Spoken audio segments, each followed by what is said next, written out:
Welcome to ASMR Bedtime Stories. Thank you so much for joining me. If you enjoy these audiobooks, please consider liking and subscribing. You can also leave a comment to let me know what story you would like to hear next. Enjoy tonight's audiobook. Good night. The Tale of Samuel Whiskers, or the Roly-Poly Pudding, by Beatrix Potter. Once upon a time, there was an old cat called Mrs. Tabitha Twitchit, who was an anxious parent. She used to lose her kittens continually, and whenever they were lost, they were always in mischief. On baking day, she determined to shut them up in a cupboard. She caught Moppet and Mittens, but she could not find Tom. Mrs. Tabitha went up and down all over the house, meowing for Tom Kitten.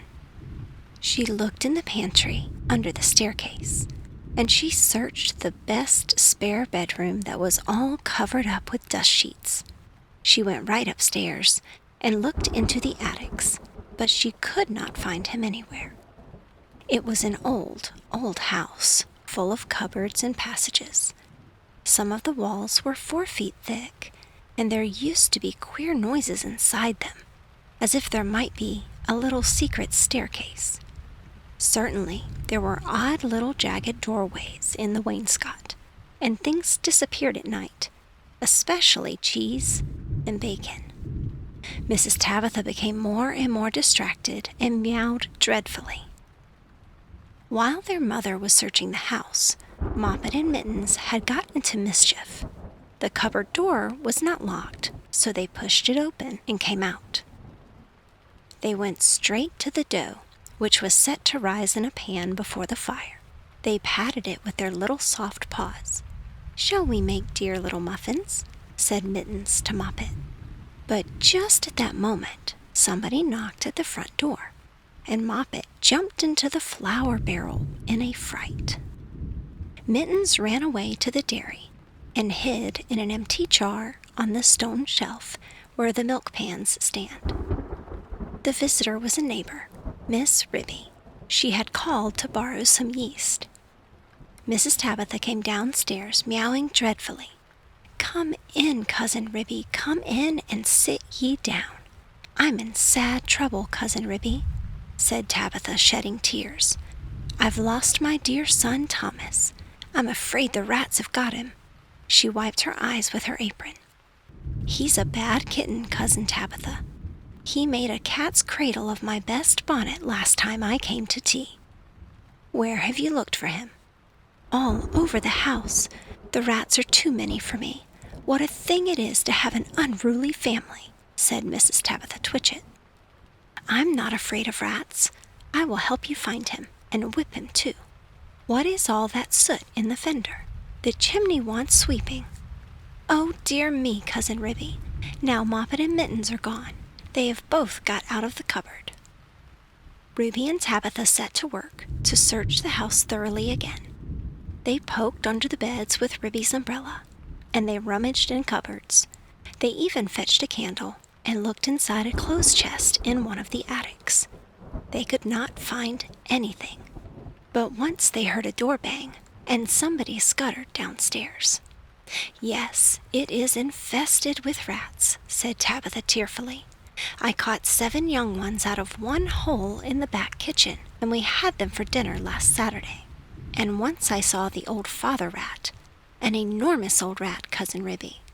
I was just going to jump upon him when he showed his yellow teeth at me and whisked down the hole." "The rats get upon my nerves, Cousin Ribby," said Tabitha. Ribby and Tabitha searched and searched. They both heard a curious roly-poly noise under the attic floor, but there was nothing to be seen. They returned to the kitchen. "Here's one of your kittens at least," said Ribby, dragging Moppet out of the flour barrel. They shook the flour off her and set her down on the kitchen floor. She seemed to be in a terrible fright. "Oh, Mother, Mother," said Moppet, "there's been an old woman rat in the kitchen, and she's stolen some of the dough." The 2 cats ran to look at the dough pan. Sure enough, there were marks of little scratching fingers. and a lump of dough was gone. Which way did she go, Moppet? But Moppet had been too much frightened to peep out of the barrel again. Ribby and Tabitha took her with them to keep her safely in sight while they went on with their search. They went into the dairy. The first thing they found was Mittens hiding in an empty jar. They tipped up the jar and she scrambled out.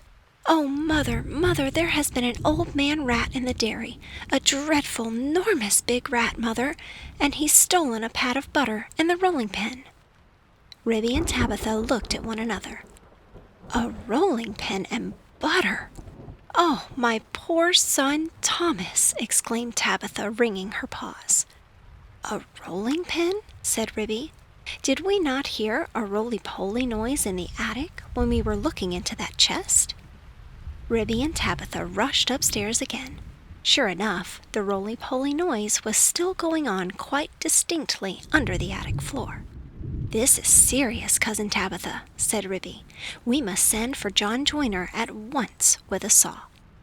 Now, this is what had been happening to Tom Kitten, and it shows how very unwise it is to go up a chimney in a very old house, where a person does not know his way and where there are enormous rats. Tom Kitten did not want to be shut up in a cupboard. When he saw that his mother was going to bake, he determined to hide. He looked out for a nice convenient place, and he fixed upon the chimney. The fire had only just been lighted, and it was not hot, but there was a white choky smoke from the green sticks. Tom Kitten got upon the fender and looked up. It was a big, old-fashioned fireplace. The chimney itself was wide enough inside for a man to stand up and walk about, so there was plenty of room for a little tomcat. He jumped right up into the fireplace, balancing himself upon the iron bar where the kettle hangs. Tom Kitten took another big jump off the bar and landed on a ledge high up inside the chimney, knocking down some soot onto the fender. Tom Kitten coughed and choked with the smoke, and he could hear the sticks beginning to crackle and burn in the fireplace down below. He made up his mind to climb right to the top and get out on the slats and try to catch sparrows. "I cannot go back. If I slipped, I might fall in the fire and singe my beautiful tail and my little blue jacket."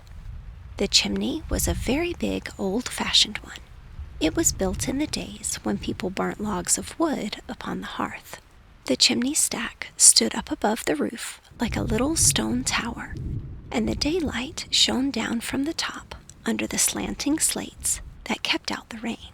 Tom Kitten was getting very frightened. He climbed up and up and up. Then he waded sideways through inches of soot. He was like a little sweep himself. It was most confusing in the dark. One flue seemed to lead into another. There was less smoke, but Tom Kitten felt quite lost. He scrambled up and up, but before he reached the chimney top, he came to a place where somebody had loosened a stone in the wall. There were some mutton bones lying about.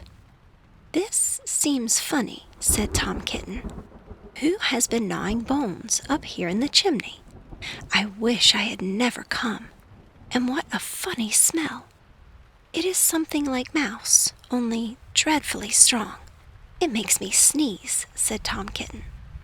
He squeezed through the hole in the wall and dragged himself along a most uncomfortably tight passage where there was scarcely any light. He groped his way carefully for several yards. He was at the back of the skirting board in the attic. All at once, he fell head over heels in the dark, down a hole, and landed on a heap of very dirty rags. When Tom Kitten picked himself up and looked about him, he found himself in a place that he had never seen before, although he had lived all his life in the house. It was a very small, stuffy, fusty room, with boards and rafters and cobwebs and lath and plaster. Opposite to him, as far away as he could sit, was an enormous rat. "What do you mean? by tumbling into my bed all covered with smuts," said the rat, chattering his teeth. "Please, sir, the chimney wants sweeping," said poor Tom Kitten. "Anna Maria! Anna Maria!" squeaked the rat. There was a pattering noise, and an old woman rat poked her head round the rafter. All in a minute she rushed upon Tom Kitten, and before he knew what was happening, his coat was pulled off, and he was rolled up in a bundle and tied with a string in very hard knots. Anna Maria did the tying. The old rat watched her and took snuff. When she had finished, they both sat staring at him with their mouths open. "Anna Maria," said the old man rat, whose name was Samuel Whiskers, "Anna Maria, make me a kitten dumpling roly-poly pudding for my dinner." "It requires dough and a pat of butter and a rolling pin," said Anna Maria, considering Tom Kitten with her head on one side. "No," said Samuel Whiskers, "make it properly, Anna Maria, with breadcrumbs." "Nonsense, butter and dough," replied Anna Maria. The two rats consulted together for a few minutes and then went away. Samuel Whiskers got through a hole in the wainscot and went boldly down the front staircase to the dairy to get the butter. He did not meet anybody. He made a second journey for the rolling pin. He pushed it in front of him with his paws like a brewer's man trundling a barrel. He could hear Ribby and Tabitha talking, but they were busy lighting the candle to look into the chest. They did not see him. Anna Maria went down by way of the skirting board and a window shutter to the kitchen to steal the dough. She borrowed a small saucer and scooped up the dough with her paws. She did not observe Moppet. While Tom Kitten was left alone under the floor of the attic, he wiggled about and tried to meow for help, but his mouth was full of soot and cobwebs, and he was tied up in such very tight knots he could not make anybody hear him, except a spider, which came out of a crack in the ceiling and examined the knots critically from a safe distance. It was a judge of knots because it had a habit of tying up unfortunate bluebottles. It did not offer to assist him. Tom Kitten wiggled and squirmed until he was quite exhausted. Presently, the rats came back and set to work to make him into a dumpling. First they smeared him with butter. Then they rolled him in the dough. "Will not the string be very indigestible, Anna Maria?" inquired Samuel Whiskers. Anna Maria said she thought it was of no consequence. She had wished that Tom Kitten would hold his head still, as it disarranged the pastry. She laid hold of his ears. Tom Kitten bit and spat and meowed and wiggled, and the rolling pin went roly-poly, roly-poly, poly-roly. The rats each held an end. "His tail is sticking out. You did not fetch enough dough, Anna Maria." "I fetched as much as I could carry," replied Anna Maria. "I do not think," said Samuel Whiskers, pausing to take a look at Tom Kitten, "I do not think it will be a good pudding. It smells sooty." Anna Maria was about to argue the point when all at once there began to be other sounds up above, the rasping noise of a saw and the noise of a little dog scratching and yelping. The rats dropped the rolling pin and listened attentively. "We are discovered and interrupted, Anna Maria.